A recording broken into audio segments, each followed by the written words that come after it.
Today we're going to make two projects to celebrate Valentine's. The screen was inspired by Christy's DIY crafts. You'll be able to find her link below.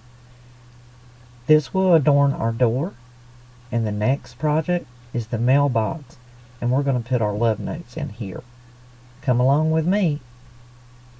Hey gang, Elizabeth here, Dandysoap Channel, and I am going to use some of the Christmas stuff that we had to make a beautiful Valentine wreath. You'll need scissors. If you have the snowflakes, you can use those. I'm going to use one of these red, and I'm going to use a 10-pack of the glitter ones. Some paint, one of the mailboxes. This is the grease splatter cover, Dollar Tree, and a heart template, and then an assortment of all kinds of ribbon, your glue gun, and let's get started. My stars are the glittery ones that are clear, so to make them show up a little better, I'm going to slightly paint these with a little bit of my chalk paint, and that will help them to show up better whenever I begin to glue them down. To ensure that my paint will adhere to the metal on this mailbox, I'm using Mod Podge, and it is a great primer, and it prevents you from having to sand, or even if you put 2 coats of this on there, it will chip off, and I don't want it to ever come off once I paint it. And then once I paint it, having put the Mod Podge on there, I can change the color at any time, and it will take very well, and usually just a single coat.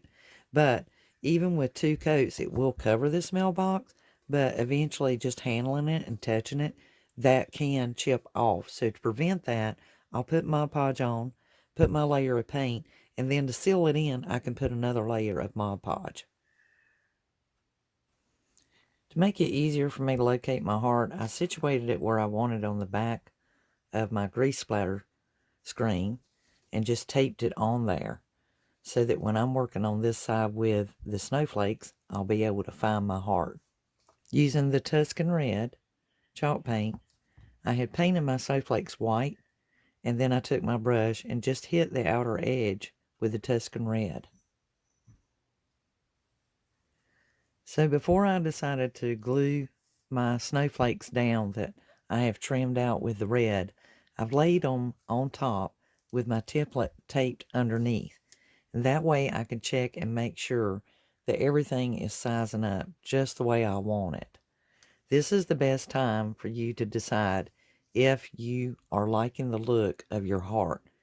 I truly wanted to use the snowflakes. As you can see, it gives it a beautiful, lacy, doily look. And I am very satisfied with my placement. Now would be the time to begin gluing your snowflakes down. If you decide to do your heart such as I, the first 2 are going to be placed in the center. And as you can see, the point is going upward, and I have simply lined that up with the center if I were folded in my heart.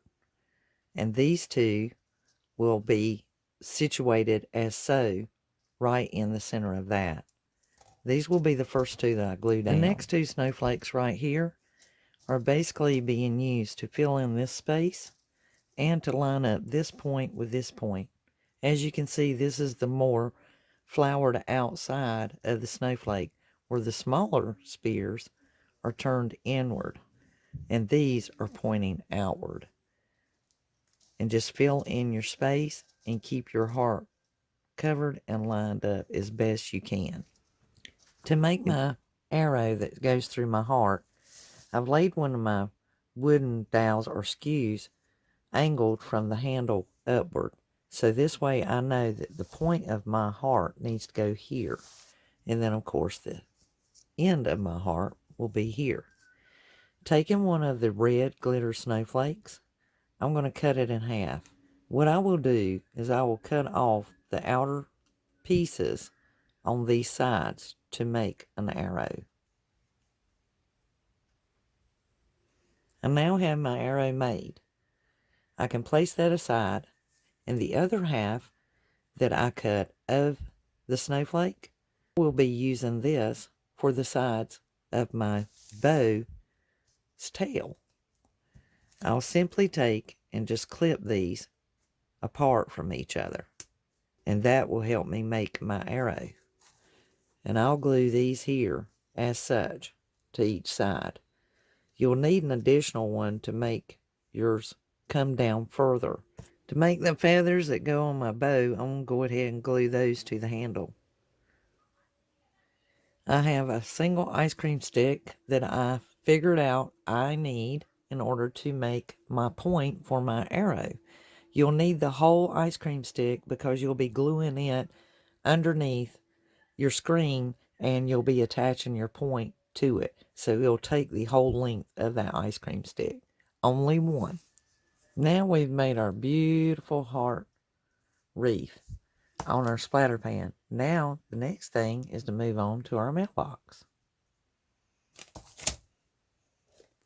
I painted my mailbox and I'm going to remove the painter's tape.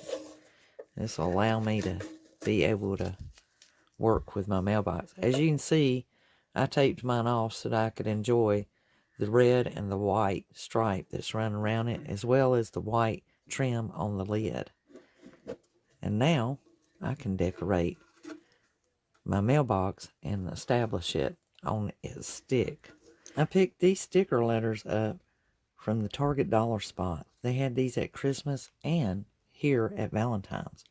I'm going to place some of these on my mailbox. So working on my mailbox for my love notes for the Valentines, I have added a Jenga block on the very bottom to counterset the weight, and that will help it balance. I've also added a bead to the front of the box. If you will notice, yes, I am using a very old Coca-Cola bottle. I just do not see the point in using the chandelier when it's going to be really short. I want my box to be up higher. And yes, these bottles are just sitting around being dust collectors and taking up space. And guess what? Putting it on this box onto this bottle is not going to depreciate the value because it can still be easily removed. I will be using my famous Loctite clear silicone. 2 reasons. Number one, this will set up in as little as 5 to 15 minutes. And secondly, there did come a time that we could utilize this collectible or things of that nature. The silicone will easily peel off with no problem. Okay, gang, I have added Dandysoap to the top of the mailbox. It just seemed fitting. It looked like there was something seriously missing. Put the love notes, and I've added some hearts and kind of colored them in a little bit and accented them and shadowed them with some silver. I've also added a little bow down here on the bottom, and that just really helped bring it together. The heart, of course, we are done with our heart wreath, and now we have a hanger added to it, and everything is just looking fantabulous. If you guys will, hit the like button down there. If you haven't subscribed to the channel, I certainly hope that you do. This heart wreath and using the splatter screen, this was actually inspired by Christy's DIY. I will put her link below. Her Santa Claus with the snowflakes inspired me to do this. So I certainly hope that you guys take it on. And if you do any DIY crafts, especially any that I've presented on my channel, tag me on Instagram. The link is down below. And over to the Facebook page and join the Dandysoap DIY gang on Facebook. And there we can definitely chat.